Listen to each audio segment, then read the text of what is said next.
तो देखो हम कर रहे हैं सवाल पार्थिव और प्रिया, 9वां सवाल है टेक्स्ट बुक में। एक साझेदारी पेटी के साझेदार हैं। तारीख 31/3/2017 के रोज उसकी कच्ची तलपट और समायोजन पर से साझेदारों के साझेदारी पेटी के वार्षिक हिसाब तैयार कीजिए, है ना। पार्थिव और प्रिया का कच्ची तलपट दिया हुआ है, उसमें से पहले हम जमा बाकी पढ़ेंगे। जमा बाकी में लिखा है पूंजी खाता, पार्थिव और प्रिया, बिक्री दिया है, देनदार दिया है, सॉरी देवू दिया, देवू लखे मतलब देना दिया है, मतलब वो होगा लेनदार, है ना। फिर दिया है मतलब नमूने के रूप में दिया माल। उसके बाद दिया है बैंक ओवरड्राफ्ट। फिर उधर बाकी देख लेते हैं। उधर शेष में आहरण दिया है ना। मतलब खरीदी की शुद्ध लागत दी है, माल स्टॉक दिया है, लेना दिया है, मजूरी और वेतन दिया है, व्यापार खर्च दिया है, मकान दिया है, फर्नीचर फिटिंग्स दिया है, ऑफिस साधन दिया है, पैकिंग और सामग्री स्टॉक दिया है, और रोकड़ शेष दिया है ना। ચોખ્ખી खरीदी चोख्खी पड़तर मतलब खरीदी की शुद्ध लागत मतलब व्यवस्थित खरीदी, वो नोंद में लिखा है तो कोई बात नहीं। उसके बाद दिया है समायोजन। उसमें पहले दिया है पूंजी पर 8% और आहरण पर 12% के दर पे ब्याज देना है। तो हम क्या करेंगे, यहाँ पे चालू खाता है नहीं तो चालू खाते की कोई ज़रूरत नहीं है, बराबर है। चलो तो डायरेक्ट पूंजी खाते में ही सब कुछ करेंगे, चालू खाते की कोई आवश्यकता नहीं है। तो चालू पूंजी खाता में यहाँ पे कितने साझेदार है, 2 ही साझेदार है ना। तो 2 ही साझेदार है तो पहले तो क्या होगा, विवरण, पहले तो उधार और जमा, ठीक है। फिर यहाँ पे होगा विवरण और यहाँ पे किसका नाम है, पार्थिव और प्रिया, ठीक है। ओके, पार्थिव और प्रिया। उसके बाद वापस आएगा उधर जमा बाजू का विवरण, फिर पार्थिव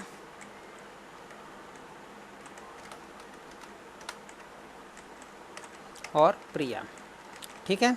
चलो तो इसका कोई आवश्यकता नहीं है तो इसको मैं हटा देता हूँ।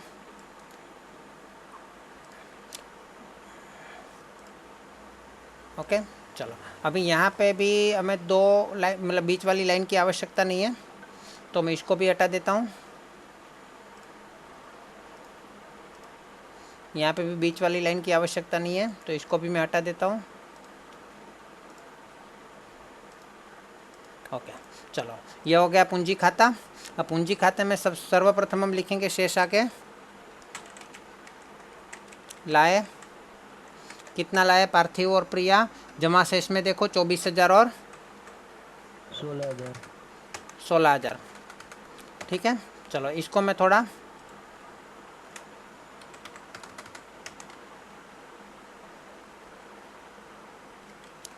एक मिनट 24,000 और 16,000 है। इंग्लिश में ले लेता हूँ नंबर को, ठीक है। चलो ये वापस इंग्लिश में होना चाहिए। ओके ये अभी नहीं होगा, ठीक है। दोनों को फॉर्मेट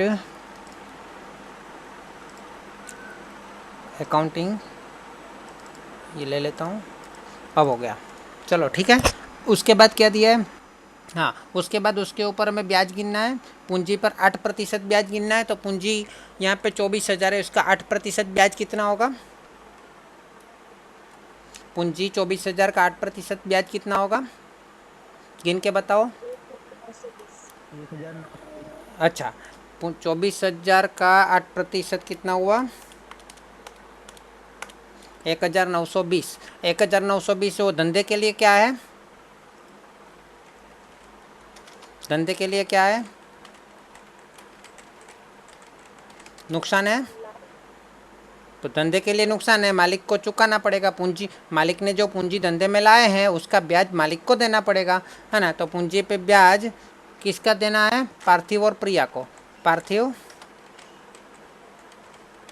और प्रिया, है ना। एक पार्थिव का कितना हुआ 1,920 और प्रिया का कितना होगा, प्रिया का 16,000 था, 16,000 पे 8% कितना होता है?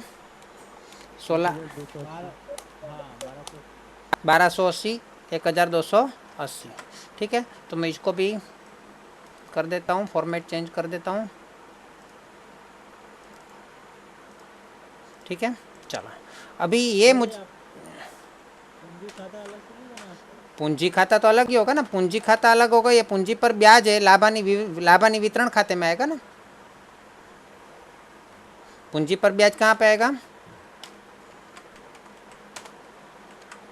बोलो बोलो, पूंजी पे ब्याज कहाँ पे आएगा? लाभानी वितरण में आएगा ना। अच्छा, अभी लाभानी वितरण में ये जो लिखा है उसकी क्रॉस एंट्री कहाँ पे होगी? पूंजी खाते में होगी। 1920 और 1280, 1920 और 1280, यहाँ पे पार्थिव में 1920 और 1280। ठीक है, ये क्या है? पूंजी खाता, पूंजी पर ब्याज। 11वीं में 3 बनाते थे ना, 12वीं में कितना बनाएंगे? 12वीं में 2 खाते अलग बनाएंगे, एक पूंजी खाता अलग बनाएंगे और लाभानी वितरण खाता अलग बनाएंगे। ठीक है, अच्छा मैंने मतलब उदाहरण वाले चैप्टर में नहीं थे ना तुम, इसलिए ये 2 खाली व्यापार खाता, लाभानी खाता और आर्थिक चिट्ठा 3 बनाते थे। लेकिन जो आर्थिक चिट्ठा में इस साइड हम पूंजी लिखते थे ना साझेदार मालिक की, हाँ वही पूंजी खाता उसके उसको अलग से निकाल के पूंजी खाता बना दिया, ताकि हमको यहाँ पे लंबा लंबा ना लिखना पड़े जमा से इसमें। ठीक है, चलो तो एक्चुअली ये हमारा पूंजी खाते में जो जमा साइड है ना, वो हमारा एक प्रकार का दायित्व है ना, क्योंकि ये दायित्व हमने मालिक को चुकाया नहीं है, पूंजी पे ब्याज अभी तक हमने उसको चुकाया नहीं, इसलिए यहाँ पे लिखा। इसी तरह जो उधार शेष है ना, एक प्रकार का हमारा संपत्ति या लेना है। ठीक है, ठीक है, हाँ तो ये भी संपत्ति लेना है।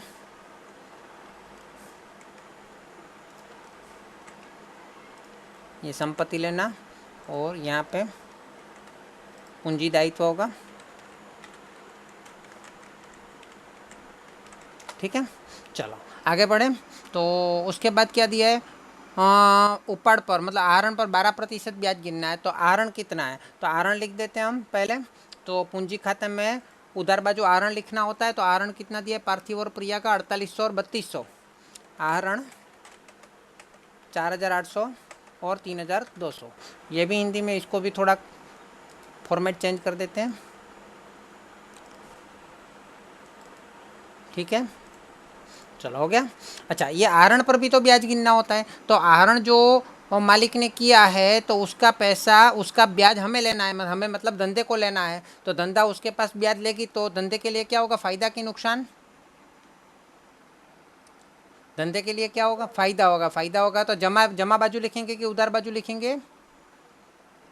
जमा बाजू लिखेंगे। कितना आहरण गिनना है? 12% गिनना है। लेकिन यहाँ पे आहरण कैसे किया है वो भी दिया है, तारीख भी दिया हुआ है, तो उस हिसाब से आहरण पे ब्याज गिनना पड़ेगा, है ना। पार्थिव ने हर मास के अंत में 400 का आहरण किया है। हर मास के अंत में आहरण किया है पार्थिव ने, तो उसके ऊपर किस हिसाब से ब्याज गिना जाएगा?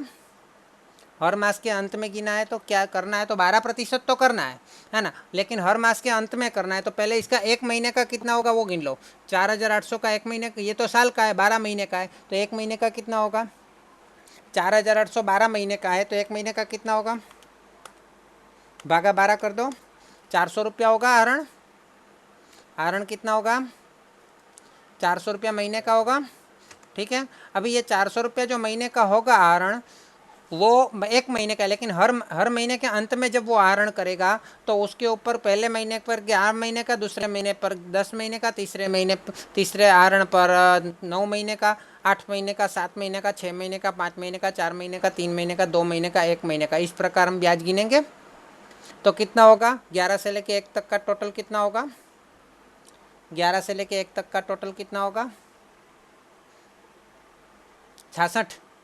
66 महीने का ब्याज गिनेंगे, है ना। तो 400 रुपये का 12% करो पहले, कितना ब्याज होता है 1 महीने का? 400 रुपये का 12% करो, 48 रुपया, है ना। लेकिन उसको 66 महीने का गिनना है, तो गुणा 66/12 करो, गुणा 66/12 करो। मैं क्या कर रहा हूँ? 400 गुणा कितना किया 8%, 8% गुणा 66 भागा 12 कितना आया 176। 264 सर आया। हाँ तो 12% किया ना, 8% किया मैंने, सॉरी 12% आएगा, है ना। तो 264, तो 264 ब्याज होगा। तो हम तो क्या करना है, धंधे को लेना है, उसके पास लेना है तो फ़ायदा होता है, जमा बाजू लिखेंगे, है ना। क्या लिखेंगे, आहरण पर ब्याज। एक लाइन छोड़ देता हूँ मैं, यहाँ पे नहीं लिखता हूँ, आहरण पर ब्याज कितना होगा। आहरण पर ब्याज पहले पार्थिव का कितना हुआ, पार्थिव का 264 रुपया हुआ। क्लियर। 264 कैसे हुआ, मैंने पहले चैप्टर में भी समझाया था। सबको समझ में आया, जिसको भी समझ में नहीं आया पूछ सकते हो। अच्छा अच्छा, मुझे ये बताओ कि टोटल आहरण कितना किया, टोटल आहरण कितना किया, नहीं टोटल आहरण कितना लिखा है, 4800 लिखा है। ये 4800 जो है वो तो 12 महीने का आहरण है ना। तो एक महीने का कितना होगा, 400 होगा, दूसरे महीने का 400, तीसरे महीने का 400, चौथे महीने का 400, पाँचवें महीने का 400, छठे महीने का 400, सातवें महीने का 400, आठवें महीने का 400, नौवें महीने का 400, 10वें महीने का 400, 11वें महीने का 400, 12वें महीने का 400, है ना। तो ये आहरण जो हुआ उसके ऊपर कितने, पहले महीने पर जो आहरण किया अंत में किया, तो अंत में आहरण किया तो उसने कितना महीना यूज़ किया वो पैसा, 11 महीना यूज़ किया कि 12 महीना। पहले महीने 12 महीना नहीं आएगा, पहले महीने के एंड में किया है आहरण, तो पहला महीना तो नहीं गिना जाएगा ना, बाकी के 11 महीना गिना जाएगा। तो 11, 10, 9, 8, 7, 6, 5, 4, 3, 2, 1। याद आया कुछ। और आखिरी महीने में आखिरी तारीख को आहरण किया तो उसके ऊपर तो ब्याज ही नहीं गिना जाएगा, है ना। तो टोटल कितने महीने का ब्याज गिना जाएगा, 11 महीने का। लेकिन टोटल सबका टोटल मार दे तो, क्योंकि पहले 400 पर 11 महीने का, दूसरे 400 पर 10 महीने का, तीसरे 400 पर 9 महीने का, टोटल 66 महीने का गिना जाएगा 400 के ऊपर, है ना। तो कैसे करेंगे, आई बराबर पी आर एन बटे 100, आई बराबर पी कितना है 400, है ना, गुणा आर कितना है 12%, गुणा एन कितना है 66, लेकिन महीना है इसलिए बटे में 12 करना पड़ेगा और बटे में 100 भी करना पड़ेगा। लेकिन यहाँ पे 100 ना करना पड़े इसलिए मैं क्या करूँगा, ये जो 100 आया 400 26,400 आया ना, है ना, लेकिन मुझे यहाँ पे इसको 100 से डिवाइड करना पड़ेगा, 12/100 तो 264 आ गया। क्लियर हो रहा है, ओके। चलो उसके बाद क्या दिया है आगे, प्रिया ने कब आहरण किया, 1/10/2016 को, तो आहरण प्रिया का कितना है 3,200, 3,200 का पहले 12% करो, कितना आ रहा है 3,200 का 12% कितना आ रहा है 3,200, 384। लेकिन वो तो 384 तो पूरे साल का मतलब 12 महीने का है। यहाँ पे आहरण 1/10 को किया है, तो 10वां 11वां 12वां, 10वां 11वां 12वां, पहला दूसरा तीसरा 6 महीने का ही गिनना पड़ेगा, क्योंकि उसने 6 महीने ये पैसा यूज़ किया है ना। तो 6 महीने का गिनने के लिए क्या करेंगे, 384 जो आपका आंसर आया उसको गुणा 6/12 करो, उसका गुणा 6/12 करो, 192। हाँ सर। 192, 192, ठीक है। चलो अभी इन दोनों का टोटल बाहर लिख दें। क्लियर, यहाँ पे मैं अंडरलाइन कर दूँ। क्लियर। चलो ये आहरण पे ब्याज हमें उसके पास लेना है, क्या हमको मिला, अभी तक मिला नहीं है, तो लेना साइड लिखना पड़ेगा। तो संपत्ति लेना साइड मतलब यहाँ पे पूंजी खाते में लिखना है क्योंकि साझेदार का है ना। तो संपत्ति लेना उधार साइड आता है, तो यहाँ पे लिखेंगे आहरण पर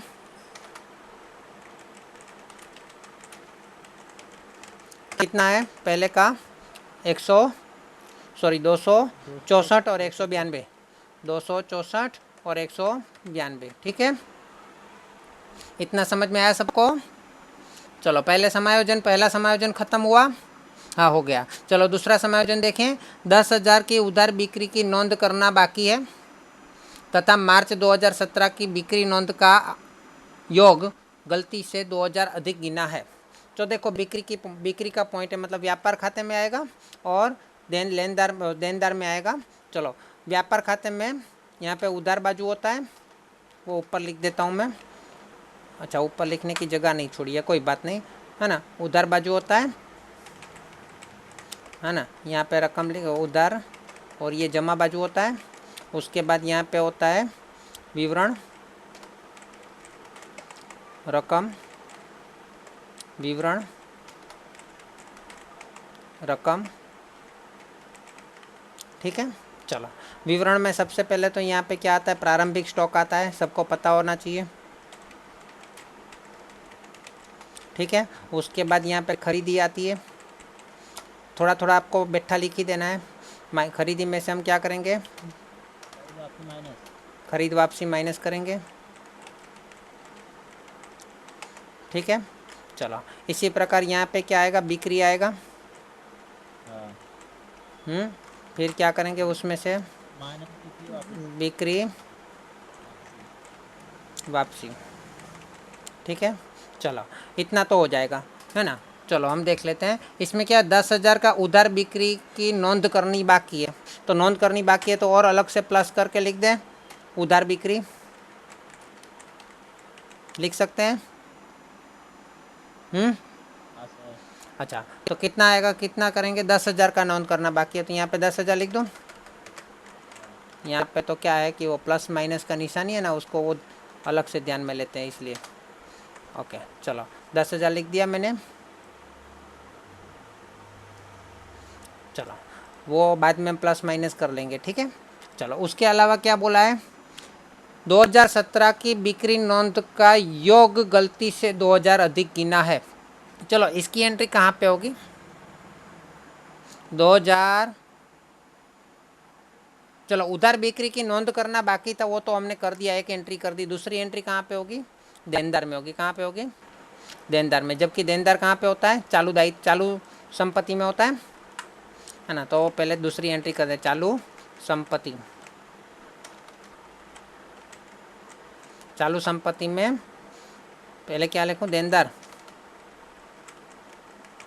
देनदार कितना दिया है देखो, देनदार मतलब हमारा लेना मतलब हमारा दिया है, लेना दिया है ना 48,000 दिया है उधर बाजू, देखो 48,000 दिया है। अब वो 48,000 में लिख रहा हूँ, ठीक है।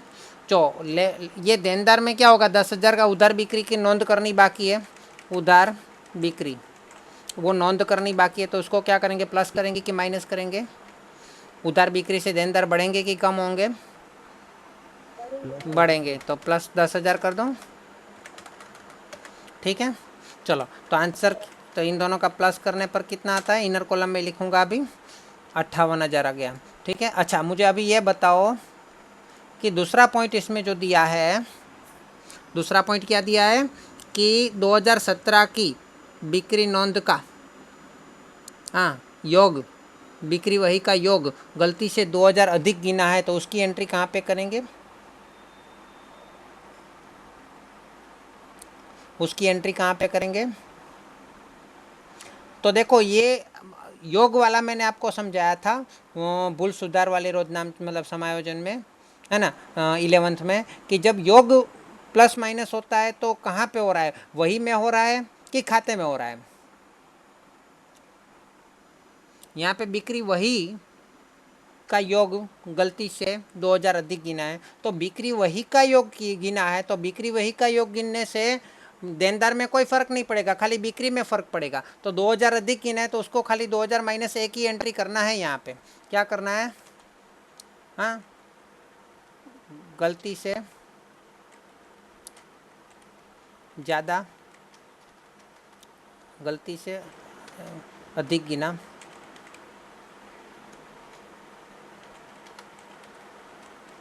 कितना 2000, तो अधिक गिना है तो उसको माइनस कर देंगे, माइनस करके बाहर लिखेंगे, तो बाहर लिखेंगे बाद में, पहला तो होना चाहिए हमारे पास, बिक्री तो होनी चाहिए, वो बाद में देखेंगे। तो हमें माइनस करना है, इतना पता चल गया, ठीक है। तो यहाँ पे भी एक अंडरलाइन कर देता हूँ और यहाँ पे भी कर देता हूँ, ठीक है। तो आप हमको पता चलेगा वहाँ पे बाकी है। चलो उसके बाद क्या करना है, तो उसकी एक ही एंट्री होगी, याद रखिएगा। दो दो एंट्री नहीं होगी, हर एक समायोजन की 2 एंट्री होती है, ऐसा नहीं मानना है, ठीक है। चलो 2000 વધારાની ગાલખાદ માંડીવાળોને 5% ગાલખાદ અનામતની જોગવાઈ કરો, है ना। वो लास्ट में करना है, ये टॉपिक हमेशा लास्ट में करना है, सभी समायोजन खत्म हो जाने के बाद। चलो तो तीसरा हमें अधूरा रखा है अभी। चौथा 4000 का फिटिंग्स मतलब फर्नीचर का ही एक भाग होता है। नकामू થઈ ગયો છે मतलब क्या बेकार हो गया है, जिसकी हाँ जिसकी वही में नोंद करनी बाकी है। 4000 का फिटिंग्स बेकार हो गया है, तो फिटिंग्स या फर्नीचर कुछ भी लिखा होगा, संपत्ति लेना में स्थिर संपत्ति में, स्थायी संपत्ति में।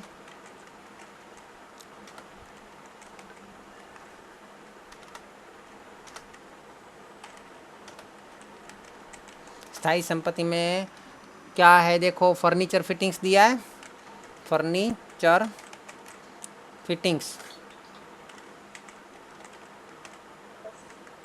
कितना है, फर्नीचर फिटिंग्स 10,000 दिया है, उसमें से कितना खराब हो गया है, 4000 का खराब हो गया है। तो उसको क्या करें, माइनस या प्लस, माइनस माइनस कर देते। तो -4 कितना करें, 4000, है ना। तो आंसर इनर कॉलम में लिखे कि बाहर लिखे, बाहर घिसाई गिनना बाकी होगा तो पहले पढ़ लेते हैं। घिसाई पहले पहले पढ़ लेते हैं, घिसाई का पॉइंट कोई पॉइंट है, तो घिसाई का कोई पॉइंट मुझे दिख नहीं रहा है ना। इसलिए हम क्या करेंगे, इसको डायरेक्ट बाहर लिख देते हैं, ठीक है। तो इसमें से हमने ये माइनस करके लिखना है, ओके। चलो तो ये इसको मैं अंडरलाइन कर देता हूँ, ठीक है।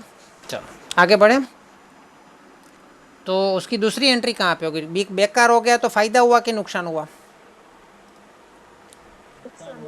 तो कहाँ पे लिखेंगे, लाभानी खाते के उधर बाजू, लाभानी बेकार हुआ फिटिंग्स,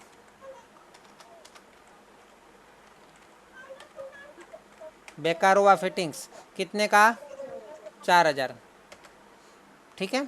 चलो उसके बाद एक ગ્રાહકને માલ પૂરો પાડવાનો કરાર પૂરો નહીં કરી શકવા બદલ કોર્ટે 4000 ચૂકવવાનો દાવો મંજૂર કર્યો છે। एक ग्राहक को हमने माल टाइम पे नहीं पहुंचाया तो उसको हुआ नुकसान, मतलब वो हमारा कॉन्ट्रैक्ट था, तो उसको वो कॉन्ट्रैक्ट पूरा नहीं हुआ। तो कॉन्ट्रैक्ट पूरा नहीं हुआ तो क्या होगा कि उसको तो नुकसान होगा, तो वो हमारे ऊपर ब्लेम करेगा, केस करेगा, और केस किया तो कोर्ट वाले ने हमको बोला कि आपको 4000 रुपया देना पड़ेगा, है ना। तो हमारे लिए 4000 दायित्व हो गया और हमारे लिए नुकसान भी तो हुआ, है ना। तो यहाँ पे क्या लिखेंगे, दावा ही लिख देते, कोर्ट का दावा कितना, 4000, ठीक है। चलो इसकी दूसरी एंट्री क्या होगा, हमारा लिए दायित्व हो गया, तो पूंजी दायित्व में थोड़ा जगह छोड़ के दायित्व लिखते हैं। दायित्व 2 प्रकार के होते हैं। पहले तो एक टॉपिक लिखेंगे अनामत और आधिक्य, उसके बाद नीचे थोड़ी जगह छोड़ के लिखता हूँ मैं दीर्घकालीन दायित्व या फिर बिन चालू दायित्व,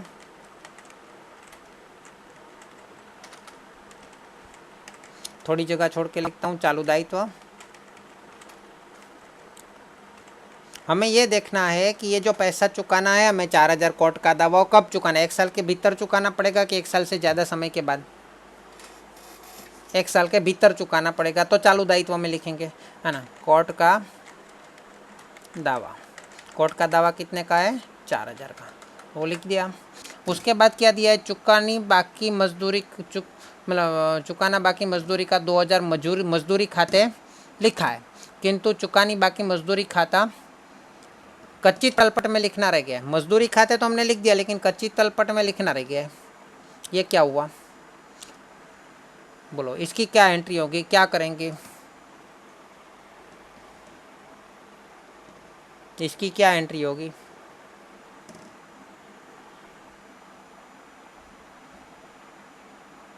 चुकानी बाक उसमें से हम ये जो समायोजन किए हैं मजदूरी वो माइनस करेंगे। व्यापार खाते में माइनस करेंगे, क्यों,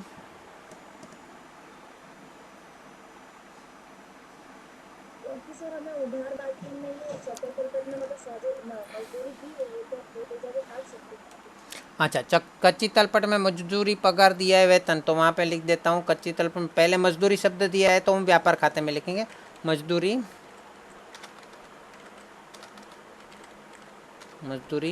वेतन, है ना। कितना है, इनर कॉलम में लिखता हूँ 10,000। चलो अभी इसमें से मैं माइनस कर दूँ, है ना। चुकाना बाकी मजदूरी,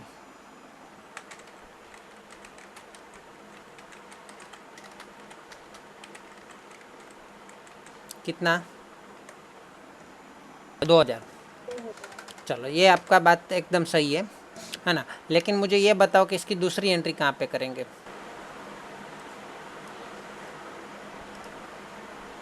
कैसे? दूसरी एंट्री कहाँ पे करेंगे इसकी 2,000 की। चुकाना बाकी तो हमारा दायित्व हुआ।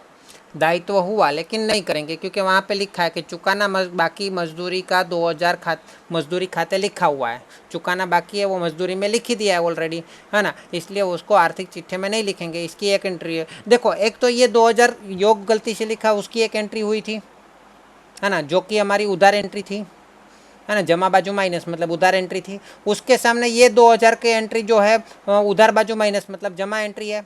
तो ये 2,000 आमने सामने कट जाएंगे, इसलिए उसका उचित खाता या उपलब्ध खाता या सस्पेंस अकाउंट बनेगा नहीं।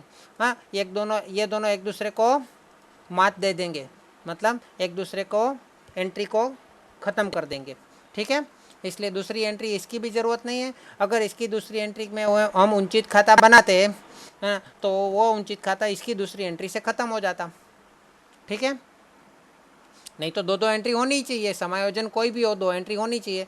लेकिन अगर मैं इसकी ये 2,000 की दूसरी एंट्री यहाँ पे करता कहीं पे उचित खाता बना के, तो ये 2,000 की भी उचित एंट्री बनानी पड़ती और वो दोनों एक दूसरे को काट देता, एक प्लस एक माइनस, ठीक है। चलो आगे बढ़े। तो समायोजन में एक बाकी रखा था हमने, वो बाकी सब खत्म हो गया, तो वो अभी खत्म कर देते। 2,000 વધારાની ગાલખાદ માંડીવાળો અને 5% ગાલખાદ અનામતની જોગવાઈ કરો। ડૂબાતૃણ અનામત, है ना, तो डूबातृण माइनस करें, डूबत ऋण डिबेट ऋण कितना है 2,000, वो माइनस करेंगे तो कितना आएगा,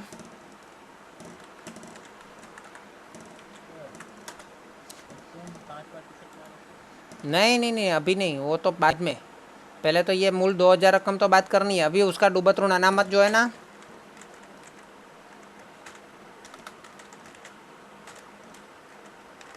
उसको माइनस करना है ना। वो कितना प्रतिशत बोला है, 5%। तो 56,000 का 5% कितना होता है 280 या 2,800,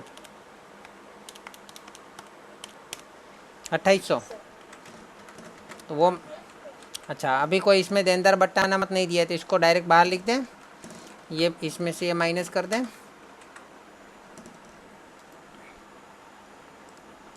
ठीक है। इतना हुआ। चलो आगे बढ़े। इसकी दूसरी एंट्री लाभानी खाते में होती है, वो भी हम स्ट्रक्चर पता होना चाहिए। पहले क्या आएगा, डूबत ऋण, उसके बाद क्या आएगा, वापस डूबत ऋण, उसके बाद क्या आएगा, डूबत ऋण अनामत, उसके बाद एक लाइन छोड़ के वापस क्या आएगा, डूबत ऋण,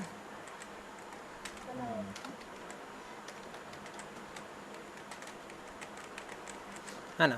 चलो इसमें क्या करना है, प्लस माइनस में क्या करना है, तो पहले वाले में क्या करना है, प्लस करना है, ठीक है। दूसरे वाले में क्या करना है, प्लस करना है, ठीक है। और तीसरे वाले में क्या करना है, चलो अभी यहाँ पे कौन सी एंट्री रखे, तो पहले हमने जो अभी ढूंढा ना वो एंट्री पहले बीच में लिख देंगे। कहाँ पे लिखेंगे, प्लस वाले में लिख दिया। अभी कच्ची तलपट में देख के लिखते हैं। डूबतृण दिया है कुछ, कहीं पे गालखाद डूबतृण दिया है, कुछ नहीं दिया ना। अच्छा, डूबतृण अनामत दिया है, वो भी नहीं दिया, वेरी नाइस। अच्छा तो ये हो गया 0, है ना। तो यहाँ पे इन तीनों का टोटल करें, ये प्लस ये ऊपर वाला ज़ीरो है ना, उसमें से ये हो गया ज़ीरो, इसको माइनस करके बाहर लिखें। 4800 में से ये वाला माइनस करते हैं तो 4800 ही बचेगा। ठीक है, तो यहाँ पे मैं, ठीक है, तो ये एंट्री हो गई। उसके बाद क्या हुआ, समायोजन तो सब हो गए। अभी हमें क्या करना है, कच्ची तलपट में देखना है कि कोई कोष्टक दिया है या तारीख दिया है या ऐसा कुछ दिया है, प्रतिशत दिया है, तो उसको ज़रा चेक कर लेंगे। तो यहाँ पे कोई कोष्टक, कोई तारीख, कोई प्रतिशत नहीं दिख रहा है। एक चीज़ दिख रहा है, माल स्टॉक, तो वो तो 31/3/2017 का है, मतलब अंतिम स्टॉक दिया है। अंतिम स्टॉक समायोजन में नहीं दिया है, इसमें दिया है। तो इसमें दिया है तो इसकी क्या एंट्री होगी, कच्ची तलपट में तो एक ही एंट्री होगी। तो एक ही एंट्री कहाँ पे होती है, व्यापार खाते में नहीं होती है ना, तो आर्थिक चिट्ठे में होती है अंतिम स्टॉक। इसमें कोई डाउट नहीं है ना, किसी को भी डाउट हो तो बोल दीजिएगा। कितना है, 28,000। ठीक है, उसके बाद क्या है, उसके बाद है लेना। ओके, तो सब खत्म हो गया। अभी 1 बाय 1 सबको करते जाएं। तो पहले जमा से स्टार्ट करता हूँ मैं। पार्थिव और प्रिया हो गया। बिक्री दिया है 2 लाख, तो बिक्री लिख देते हैं 2 लाख, है ना। चलो वहाँ पे कम जगह बता रहा है, हाँ। चलो उसके बाद क्या है, देना। देना मतलब लेनदार। लेनदार कहाँ पे आएगा, चालू दायित्व में। लेनदार कितना है, 30,000। ठीक है, उसके बाद क्या दिया है, नमूना के रूप में दिया माल। नमूने के रूप में दिया माल कहाँ पे आएगा, व्यापार खाते में खरीदी में से माइनस। व्यापार खाते में खरीदी में से माइनस, है ना। तो इसको थोड़ा नीचे जाने देता हूँ। यहाँ पे व्यापार खाते में खरीदी में से माइनस करना है, तो खरीद वापसी माइनस होने के बाद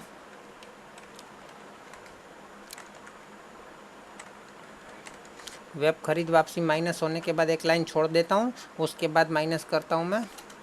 क्या करना है, नमूने के रूप में दिया माल।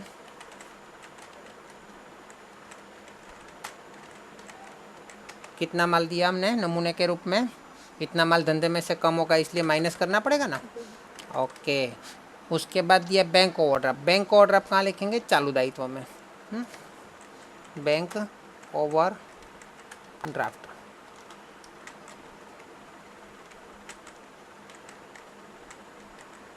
बैंक ओवरड्राफ्ट कितना है, 14,000। क्लियर। चलो उसके बाद हर एक चीज़ का रीज़न आपको पता होना चाहिए। कुछ भी हम लिखे उसका रीज़न हमें पता होना चाहिए। आहरण तो हो गया। खरीदी की शुद्ध लागत दी है। खरीदी की शुद्ध लागत मतलब क्या है, खरीदी की शुद्ध लागत क्या होती है कि हमें यहाँ पे ना तो प्रारंभिक स्टॉक, मतलब प्रारंभिक स्टॉक कुछ नहीं है, खरीद वापसी भी कुछ नहीं है, ये सब मिला के हो गया खरीदी की शुद्ध लागत, है ना, यानी व्यवस्थित खरीदी। तो कितना दिया है, 1,06,000। 1,06,000, है ना। लेकिन उसमें से नमूने के रूप में दिया माल वो गिनना पड़ेगा ना, इसलिए यहाँ पे मैं लिख देता हूँ 1,06,000, है ना। एक्चुअली यहाँ पे ज़ीरो था, ये भी ज़ीरो था प्रारंभिक स्टॉक, तो ये 1,06,000 आएगा।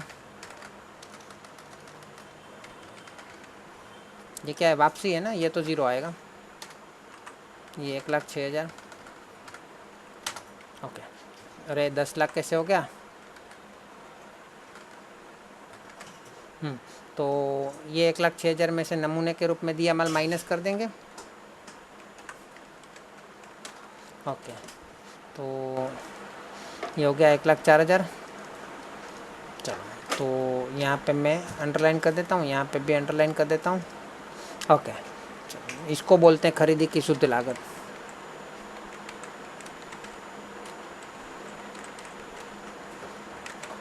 ठीक है, चलो उसके बाद क्या है, माल स्टॉक वो तो हमने लिख दिया। अंतिम स्टॉक लेना मतलब वो भी लिख दिया शायद हमने, देनदार। मजदूरी से वेतन लिख दिया। व्यापार खर्च कहाँ पे लिखेंगे, लाभानी खाते में। व्यापार करने का खर्च है ये, व्यापार खर्च मतलब व्यापार खाते का खर्च नहीं, व्यापार करने का खर्च है, मतलब व्यापार खर्च। व्यापार खर्च कितना है, 16,000। उसके बाद क्या है, मकान। मकान कहाँ पे लिखेंगे, स्थायी संपत्ति में लिखें। हाँ, कोई इसमें घिसाई का बोला नहीं है, तो 50,000 लिख दें। उसके बाद क्या है, फर्नीचर फिटिंग्स हो गया। ऑफिस साधन, ऑफिस के साधन कहाँ पे आएंगे, वो भी वहीं पे आएंगे। ऑफिस के साधन कितने हैं, 4,000। ठीक है। उसके बाद क्या है, पैकिंग सामग्री स्टॉक। पैकिंग सामग्री स्टॉक वो आएगा, चालू संपत्ति में जो स्टॉक होता है ना उसके जैसा ही होता है ना। तो पैकिंग सामग्री स्टॉक, पैकिंग सामग्री स्टॉक कितना है, 4,000। उसके बाद क्या दिया है, रोकड़ शेष। रोकड़ शेष भी वहीं पे आएगी। कितना है रोकड़ शेष, 2,000। हो गया, सवाल ख़त्म। सवाल ख़त्म होने के बाद हमें 1 बाय 1 देखते जाना है ना। तो पहले तो कोई भी एंट्री ऐसे बाहर लिखनी बाकी है तो वो लिख देंगे। ये 2 लाख है तो बिक्री वापसी यहाँ पे है ही नहीं, तो इसको बाहर माइनस करके क्या करेंगे, यहाँ पे देखेंगे तो यहाँ पे कितना आएगा, 2 लाख माइनस ये वाला बिक्री वापसी 0, मतलब 2 लाख। अभी इसमें से ये माइनस करेंगे, प्लस करना है ना। ओके, तो आगे प्लस हमने लिखा था तो प्लस कर देते हैं। फिर ये इसमें ये माइनस करना है तो बराबर करके बाहर लिख देंगे इसको माइनस करके। ठीक है, तो ये रकम आपको आ गई। चलो अभी इसका टोटल करेंगे। टोटल का मैं यहाँ पे ब्लॉक बना देता हूँ।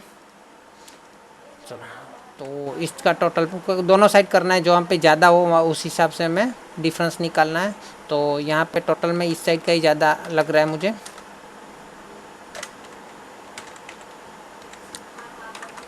इन सब का टोटल जमा साइड का ही ज़्यादा है। ये क्या हो रहा है, नहीं हुआ।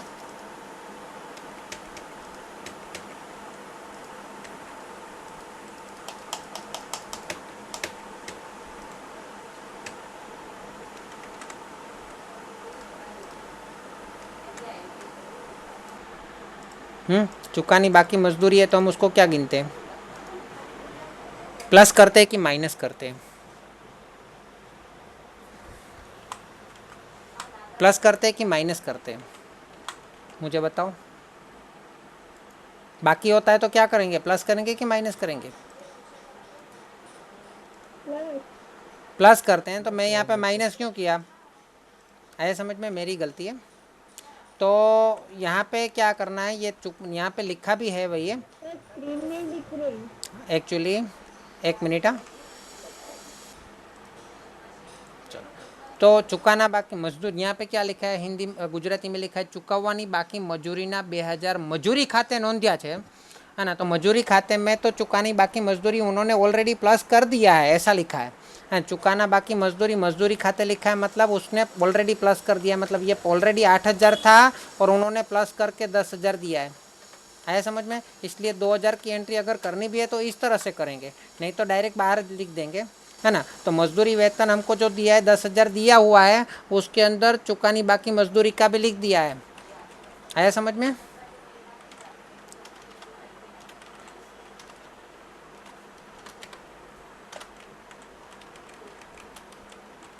है ना।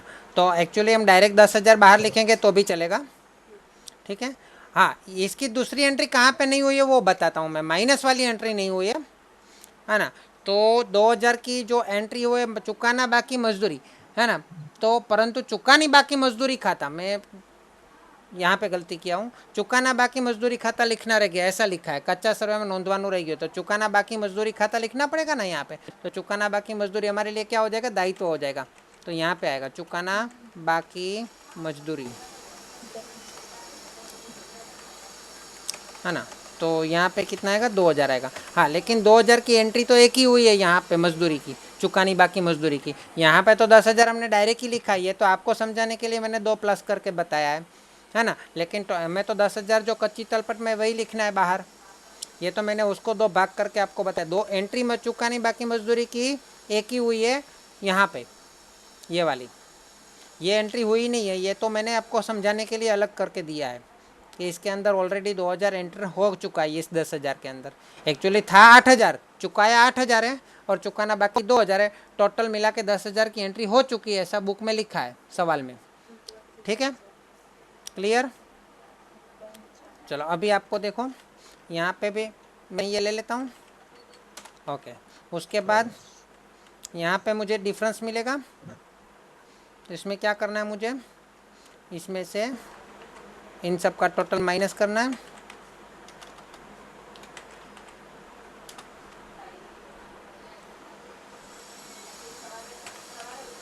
नौ हजार 400 सॉरी 94,000 94,000। हो गया 94,000। इसको क्या बोलेंगे, सकल सकल लाभ, है ना। कहाँ पे ले जाएंगे, कहाँ पे ले जाएंगे, लाभानी खाते ले गए। हाँ सर। चलो तो ये 94,000 सकल लाभ जो है उसकी क्रॉस एंट्री कहाँ पे होगी, लाभानी खाते की जमा बाजू होगी। ठीक है,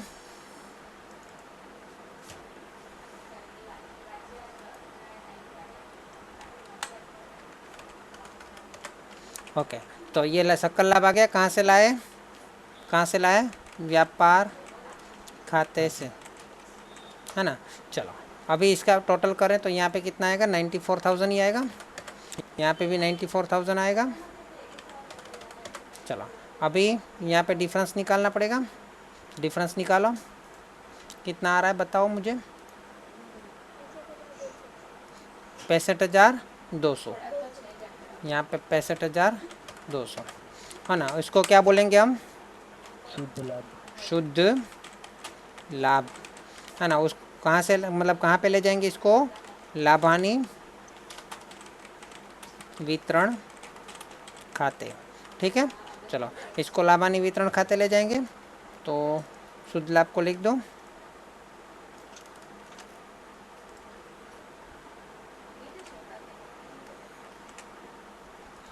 यहाँ पे 2 लाइन छोड़ी थी ना, हाँ। कहाँ से लाए इसको, लाभानी खाते से लाए,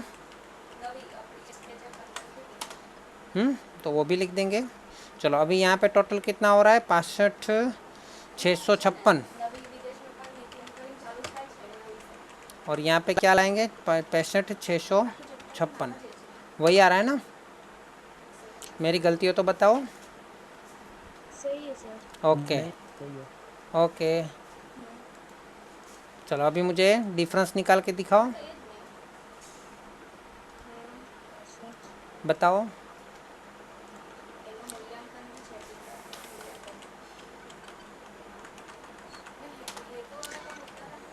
62,456। 556। ओके, अभी मैं उसको बांटना पड़ेगा, कितने साझेदार है हमारे पास, 2 साझेदार है, पार्थिव और प्रिया। उसका कोई अनुपात दिया है, कहीं पे नहीं दिया है, कहीं पे नहीं दिया है, तो क्या करेंगे, उसको 1/1 में बांटेंगे, है ना। तो पहले क्या लिखूँ यहाँ पे, लाभ, ये क्या हुआ, लाभ क्या बोलते हैं इसको, वितरण पात्र लाभ, लाभ है ना, वितरण करने वाला लाभ है 62,456, पार्थिव और प्रिया, ये ओके। चलो पार्थिव और प्रिया को कितने प्रमाण में बांटेंगे, समान प्रमाण में बांटेंगे, तो इसका आधा आधा कर दो।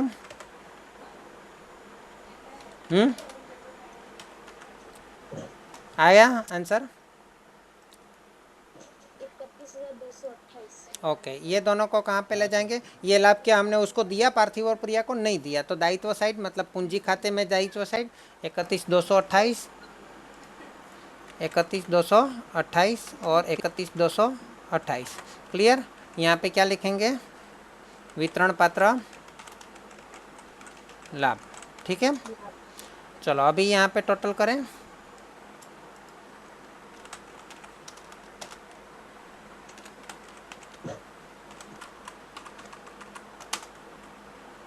ठीक है।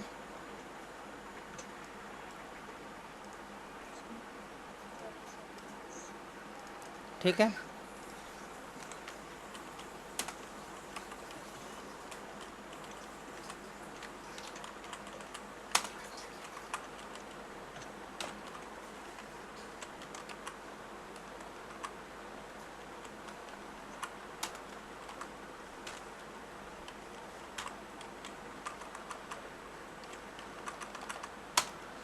ठीक है। चलो इसको भी मैं ब्लॉक बना दूँ।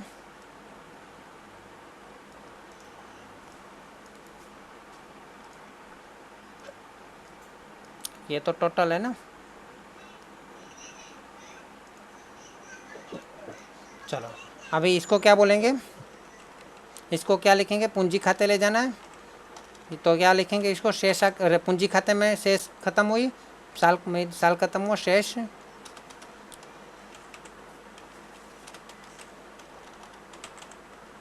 आगे ले गए।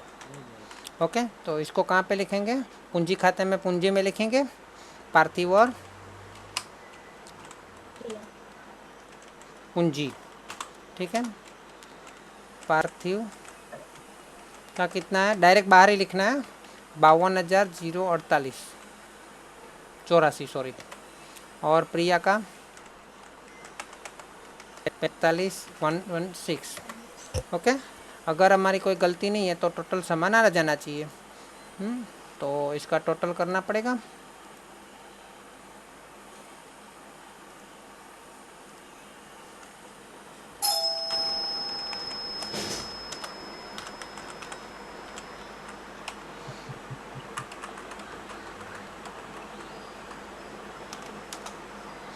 ठीक है,